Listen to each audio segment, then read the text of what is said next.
ও ভাই, ও ভাই, আপনার তো এখন কথা কইতাম। ও ভাই, কি বড় ধরনের একটা ঝামেলা ধরে গেছে। আচ্ছা সিংকু টেনশন আছে কি কি ভাই আই এমন একটা কাইসিটা হইছে ভাই, আই টিয়া ছাড়া বাঁচি না ভাই। আচ্ছা উড়ছে কি কইনো ভাই কি আরে ঘরের মধ্যে বহুত যায় ঝামেলা, বহুত সমস্যা, হলার সমস্যা, আর সমস্যা, আর ইমার্জেন্সি চিকিৎসা টিয়া লাগে। ও ভাই ইমার্জেন্সি কটা লাগে? তখন কমতে তো ভাই 20,000 টাকা লাগে ভাই। আপনার দিয়া লাই নাই বাসি দেখতে ভাই। না দেখ হুন সিংকু, একটু হালাতটা দিতে ইত্তা না, হালাত দিতে গেলে কারণ এই উপকারটা কারণ ভাই তুই এসব পরিচিত মানুষ, কাছের মানুষ, বন্ধু বান্ধব মানুষ, এতে হালাত টালাত লয় বহুত যায় ঝামেলা হয়ে যায়।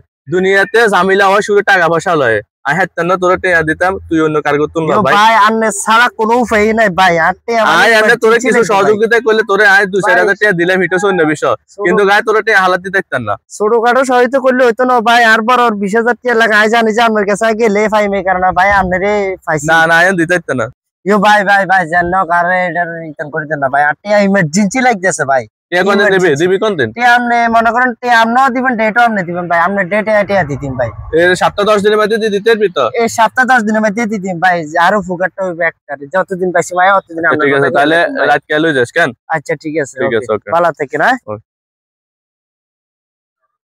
দেখছো আজ 1 মাস হয়ে গেছে, 7-10 দিনের কথা, 1 মাস হয়ে গেছে, হাতে ফোনে ধরে না। তে হালাত নেই, হাতে ভুলে গেছে কেন?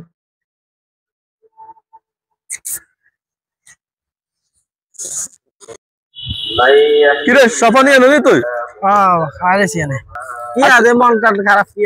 আরে কসা সিংকু আছে না, হেতে হেদিনকে ঠ্যাঙ্গের মধ্যে হড়ি, হেতে যায় অবস্থা, হেতে আর্থিক কি সমস্যা, হলাম আই ব্যাংকের সমস্যা, 20,000 টাকা লাগে। আই কইছি না তে আই হালাত টালা দিতে ইত্তান না, তোরা আই 2-4,000 টাকা দিলে দিয়ে আমরা দিয়ে ওমে হেতে ঠ্যাঙ্গে তুন ঠ্যাং ছাড়ে না, ইয়া করে না, যা করে হেতে দিলাম, কইছে 10-15 দিনের মধ্যে দিব। আজ 1 মাসের উপরে আছে, তার নাম্বার ব্লক লিস্টে আলা রেখেছে, তার ফোনে ধরে না। রে একটা কথা কইতাম, হন আত্মীয় স্বজনের মধ্যে হারলে কটে হেল্প করিস, কিন্তু ওই যে দাঁত দেন বা হাওলাত দেন, এগুলো বলে আত্মীয় স্বজনের বন্ধনটা ঠিক থাকে না। ইয়ে কইছি আইবো কিন্তু সজই না, না হরিং কি আইবো বে হয়ে যাবো, বন্ধু বান্ধব আত্মীয় স্বজন টাকার কারণে চিনা যায়। যদি ভবিষ্যতে সামনের দিনগুলোতে আত্মীয় স্বজনরা যদি হেল্প করতে মন চায়, 2,500-1,000 টাকা দিয়ে কজন বিদায় করে দিস, দাঁত দূর এগুলো বলেও দিচ্ছে না। এটা আমি এত চাইছিলাম, কিন্তু হাতের দিকে চাই তারপরে দিলাম, অন্তত দেখে এরকমই করতে হবে, যত বিপদ হয় কার করে হালাত টালার দাম যাইতো না। না না ঠিক আছে আচ্ছা।